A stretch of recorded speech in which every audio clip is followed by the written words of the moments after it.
Today we're going to talk about how we can use the mass of an element to count the number of atoms we have if we have a sample of that element. And we're going to use the molar mass of the element as a factor to do the arithmetic.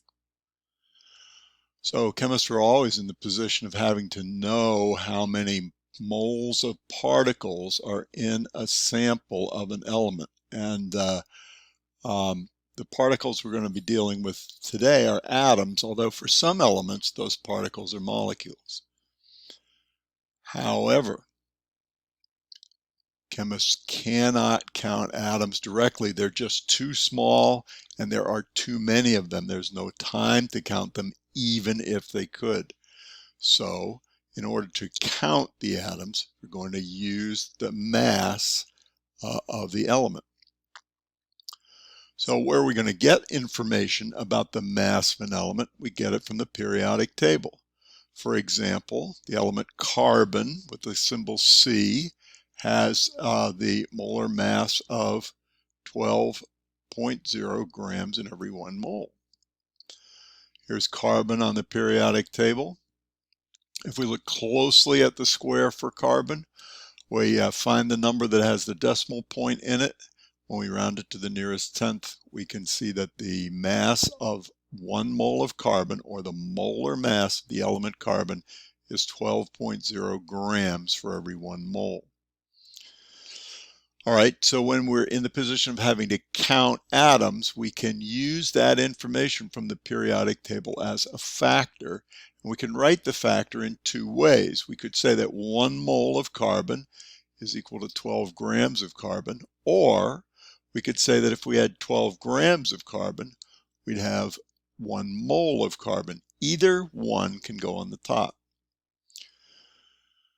So let's use a factor to count the moles of an atom. Here's an example. If we had 2 moles of carbon atoms, or if we wanted to have 2 moles of carbon atoms, how many grams of carbon would we have to weigh out?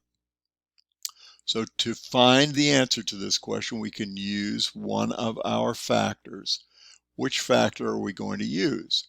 Well, if we start with 2 moles of carbon and multiply it by a fraction, factor, we want to arrange the factor so that the term moles of carbon cancels out, because our answer to the question we want to be in grams of carbon. So we chose the factor that's on the right. So when we do that, here is how the units cancel out. And then we have to do the arithmetic, which is to multiply the number that we started with, the measurement that we started with, 2, times the numerator and divide by the denominator to get 24.0. The units that are left are the grams of carbon. Let's try another example. This time, let's say we had 60 grams of carbon and we wanted to know how many carbon atoms that was, how many moles of carbon atoms. Again, we can use our factors. We can use these factors because we know that there's a relationship between the number of moles of this element and the number of grams of this element. So we can use that relationship in the form of a factor to answer the question. So our 60 grams of carbon, we're going to multiply that times a factor, and we're going to choose the factor that has the unit grams of carbon in the denominator so that that unit will cancel out. And then we're left with the arithmetic 60 times the numerator 1 divided by 12 and the unit moles of carbon, which didn't cancel out. So 60 grams of carbon atoms contains 5 moles of carbon atoms. 60 grams of copper contains 5 moles of carbon atoms. Let's try an example with a different element. This time, if we had 10 moles of iron atoms, how many grams of iron would we have had to weigh out? So we're going to look for iron on the periodic table. There it is, it's circled. Iron has the symbol Fe. We look closely at the square for iron. We can find that the molar mass of the element iron is 55.9 grams per mole. That's rounded off to the nearest 1/10. And we can write factors using that number. Again, we can write a factor with moles on top, grams on the bottom. We can write a factor with grams on top and moles on the bottom. We're going to use the one that's convenient to us. So 10 moles of iron, we want to figure out how many grams that is. We know that 1 mole of iron weighs a lot more than 1 gram, so we're going to choose a factor that has the larger number in the numerator.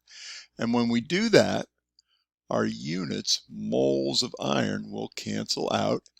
Do the arithmetic. 10 times the numerator, 55.9, divided by 1, gives us 559.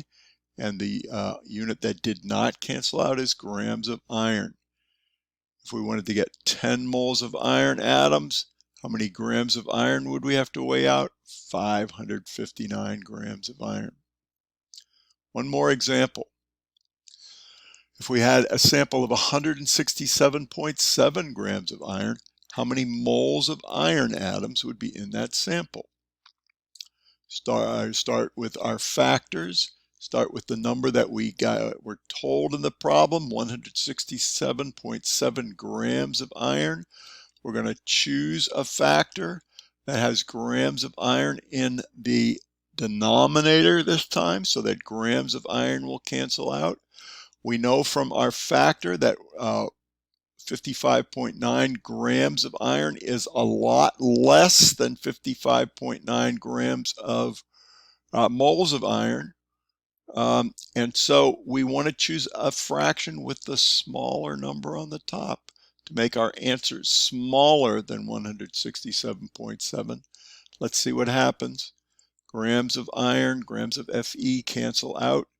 Multiply 167.7 times the numerator 1, divide by 55.9, and we find out that this number of grams is equivalent to 3 moles of iron. Thank you for watching.